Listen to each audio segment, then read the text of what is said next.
আজকে আমি আপনাদের সাথে শেয়ার করব এমন একটি রেসিপি যা ইফতারের টেবিলকে করে তুলবে আরও স্পেশাল মুসমুসে চিকেন আলুর পাকোড়া। চলুন মূল রেসিপিতে যাওয়া যাক। চিকেনগুলো আমি ছোট ছোট কিউব করে কেটে নিয়েছি, আলুগুলোও আমি সেম ছোট ছোট করে কিউব করে কেটে নিয়েছি।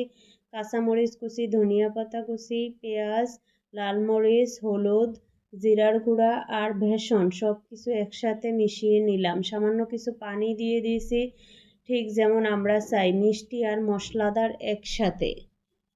এবার হাতে মাখিয়ে মিক্সড করে নিব যেন সব কিছু সুন্দরভাবে মিশে যায়। এবার চুলার আঁচ মিডিয়াম রেখে আমি সবগুলা পাকোড়া ভেজে নিব। একটু সময় নিয়ে ভাজতে হবে, না হয় পাকোড়াগুলো উপর দিয়ে ক্রিস্পি হয়ে যাবে, ভিতরে কাঁচা থেকে যাবে। এজন্য চুলার আঁচ একদম মিডিয়াম রেখে ধৈর্য সহকারে ভেজে নিতে হবে। এবার পাকোড়া তৈরি, মুসমুসে চিকেন আলুর পাকোড়া। এই স্বাদ মিস করলে ইফতার অসম্পূর্ণ। চমৎকার রেসিপি, একবার ট্রাই করে দেখুন।